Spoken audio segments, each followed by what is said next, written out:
I live in a farm in western Kentucky, but that's not exactly where I saw myself whenever I was in high school.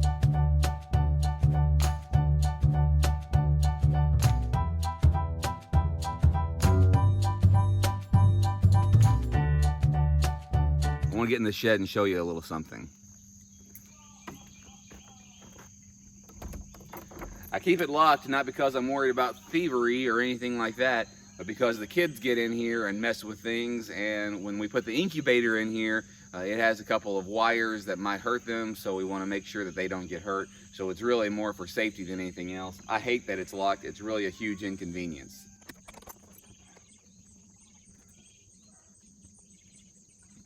I think this is my yearbook from 7th grade middle school. I got other yearbooks, but I don't actually know where they are. I saw this the other day and it kind of got me thinking a little bit.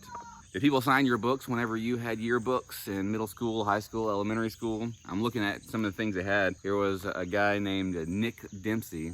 He signed it Slick Dempsey, and he said I was a skinhead. So apparently I'd cut my hair really short back then as well. Here's somebody who signed my crack, grow some hair, Bobby said. You can kind of tell which kids were the cool kids by how many times their pictures are in the book. Mine aren't in the book very often. Are you ready?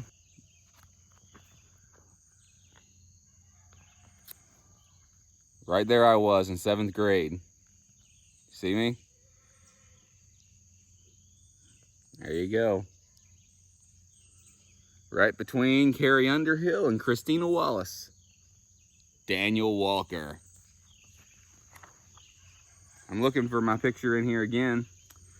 So far, there's nothing. There we are. On the academic team. See me? Student council. I didn't run in middle school, but I did run in high school and lost. That's it.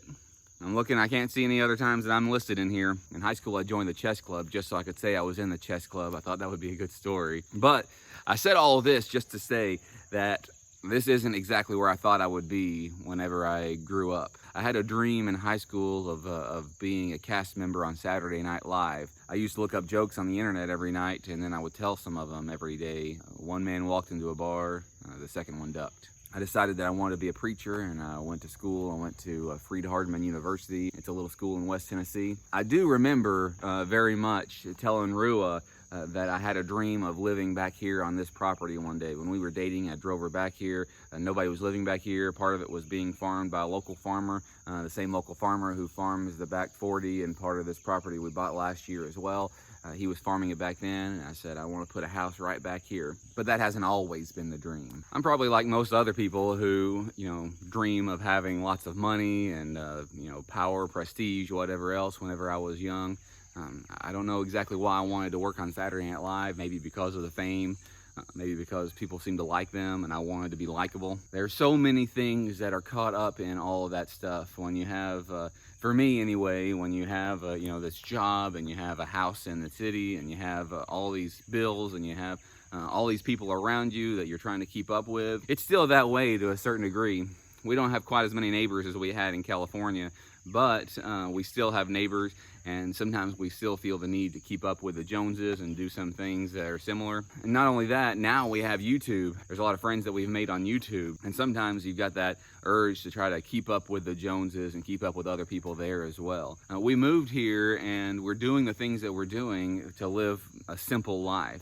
And in some ways, it's really not very simple because we've got a whole lot of things going on. We've got our garden and we've got our livestock, got YouTube now, which takes a lot of time. We've got a home remodel. We've got all these different things going on, so things aren't super simple in some ways. They're far more simple in other ways. They could be far more simple if we wanted them to be. We want to learn some self-sufficiency and how to do some things on our own. Here's Rua, by the way. This is only about, how many years ago?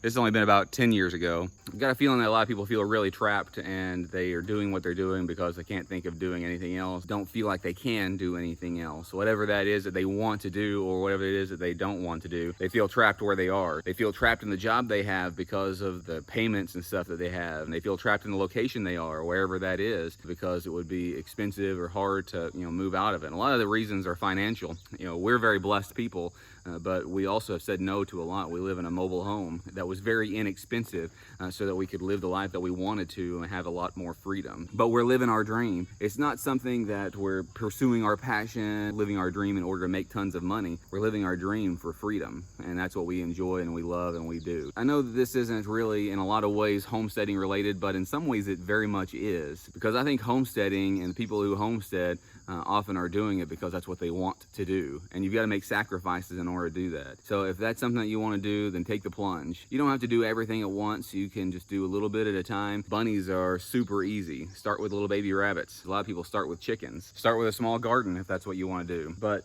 you know, start if that's your passion. And I assume that you're watching this channel because you like homesteading or you like preparedness, and you can do those things, but you've got to make the choice. If you like things like this, us talking about where we came from, where we thought we would be, what's happened, why we are here, why we love the decision that we made, then like and subscribe, hit that notification bell so you never miss a notification. Thanks. Here's actually just a few other photos. This is me in about December of 2003. Here's Rua and I about the same time. Here's just Rua about that time. Rua and her friend Johanna. This is one of Rua's senior pictures. I was hoping to find a few more, but I couldn't find any in there right now, and I don't want to look a whole lot further.